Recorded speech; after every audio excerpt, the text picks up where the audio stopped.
Hey y'all, it's me, Nessa D. What's going on? I finally made it home on this New Year's Eve night. I mean, I'm telling you, y'all, it without traffic, it takes me about 20 minutes to get to work and about 25 minutes to get home on a non-traffic type of day. But after a certain time, it takes me up to sometimes 45 minutes to an hour, depending on traffic, to get home because I work on one side of the town of the city and I live on the other side of the city. So, anyway, I just wanted to come back and say, hey y'all, what's going on? It's me, Nessa D. I wanted to come back with a little bit more of the Watts murder story, quadruple murder, done by the hands of the father and husband of the Watts family, Chris Watts of Colorado.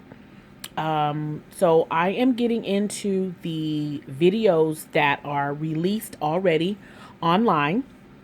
Um, um, it's just I'm only watching them little by little. I don't want to oversaturate myself with it because I want to be able to also find other content as well that would be interesting to people who may be interested in some of the things that I'm interested in. So I wanted to come on and tell you that um, it was released. ABC 11 released the sentencing tape November 19th. So this is going more than a month ago. Releases, of course, he got life in prison. However, I wanted to take some time and read watch the video and read some more information about the sentencing of Chris Watts. Chris Watts murdered his wife, his three children, and the child that his wife was carrying. He finally pled guilty a few months later, and he was sentenced November 19th. I had stated that he was sentenced. I made a mistake on the last video. I said he was sentenced, that he admitted it last week. That's a lie. It was before that. He was sentenced um, in November. He was sentenced in November. So the murders happened, I believe, in August. So this just seems fast. So I'm gonna double check my. I'm going to double check my dates, but I'm just getting into watching these videos and starting to pull information out about the Watts case. So I wanted to talk about tell you that the family of his wife did ask for mercy. They agreed for mercy for their son-in-law. And because apparently he could have gotten, you know, to be executed or to be suggested. It's just crazy how these type of crimes bring out empathy in people at the most interesting times. So the in-laws as well as his parents asked for mercy, or let's say the in-laws agreed for mercy for him. The parents asked for mercy for him. The judge stated that it was a senseless, vicious, and very aggravated. Okay, I'm getting a lot of text messages. Very aggravated crime. He said, particularly because of the disposing of the bodies.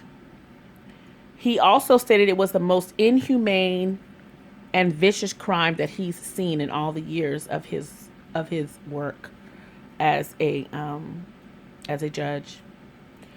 Of course, he received the maximum sentence. He received, I believe, 7 to 8 counts. Count one was murder in the first degree, which was a life sentence, no possibility of parole. Count two, life sentence with no possibility of parole. Count three. Okay, count three and four. There were some sentences that were like 12 years, which was okay, for count three, unlawful termination of a pregnancy which was the child his wife was carrying, and the child had a name. The name of the child was Miko. Was Miko, and that only holds 3 years. Only 3 years for an unlawful termination. Personally, I saw that as, well, it's consecutive. So it's not just unlawful termination, it's also murder. But it's like, I don't know. It's like just 3 years. Just 3 years, you know. Tampering of the bodies, which is a class 3. It's a class 3 felony to tamper with deceased bodies, y'all. And that was 12 years per body. So I'm thinking if that counts the unborn child, that's 48 years. If it's just counting the wife and 2 children, that's 36 years. And all of these sentences, all of these are to run concurrently together. So count 4 and 5, which is first degree murder for the girls and for the wife, all life sentences without possibility of parole, to be served in the Colorado State prison system. You know, and this is after watching the ABC 11 post. I'm watching different posts because I want to get different opinions and different views of any commentary that comes with that, as well as just learning more about how the police were able to put this together, the process, and wanting to get more into just the whole sociology of it, the psychology of it all. And oh my gosh, the horror, just to think about how this woman, pregnant, you know, was murdered in her home, as well as the babies, that they stated that they were smothered. It was also stated that one of the older child, which I think was about 4 or 5, fought back. And I don't want to get sad. I mean, it's already a sad story, and I don't want to get... It's not my objective to get depressed and sad while talking about this, but it's my objective to talk about this phenomenon of husbands and wives destroying their families in this way. It baffles me. This just happens to be one of the most recent stories.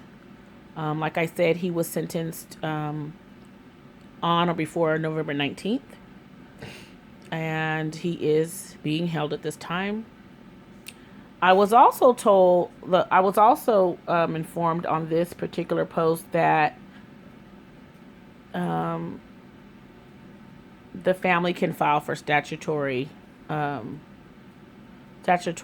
charges, and of course for court costs and all these different things. So yeah, y'all, that's what went down.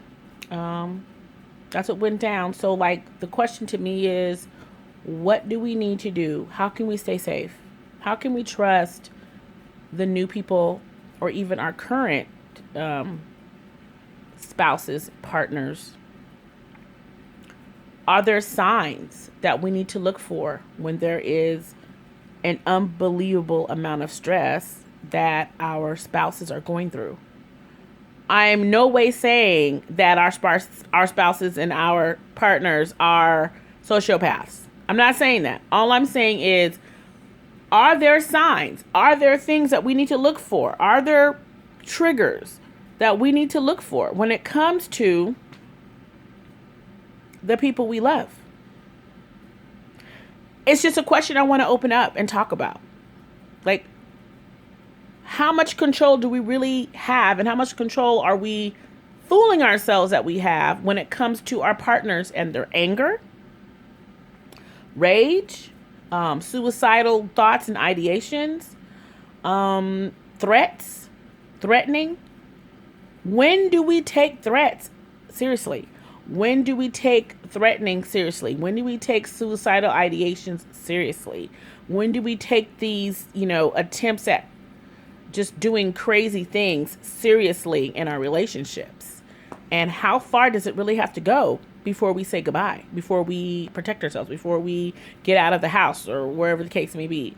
So it's just something to think about. It's not to scare anybody. It's not to start drama. This is something I want to really discuss and get into. And if anybody's interested, let me know. Drop me information at the bottom. I'm going to continue to, I don't know how long I'm going to do this, but I want to get into some more information and bring some more enlightenment to this situation. All right, y'all. So I'll talk to you. Oh my gosh. Happy New Year, everybody. I was invited to a few things tonight, and I'm going to tell y'all something. I was invited out of town. I was invited in town.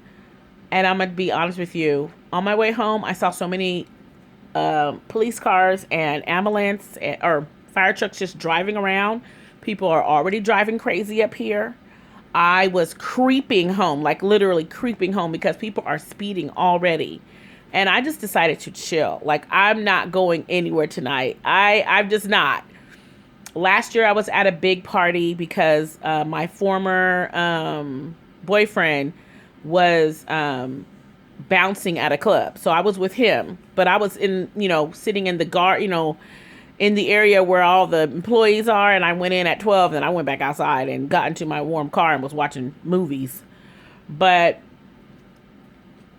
this year I'm just going to chill. I almost went out of town. And little birdie just told me, you know what, just relax. Just relax. And I feel I'm good. I already had a little bit of dinner. I'm going to put on my jammies and I'm going to watch some movies. And I'll probably video chat with some friends. And I will talk to y'all later. All right. If anything exciting happens, I'll be back. But yes, so once again, the Watt story. So many releases on YouTube now. I'll be coming back with more information. I want to get into some of the idiosyncrasies of it all. And I'll talk to y'all later. Bye.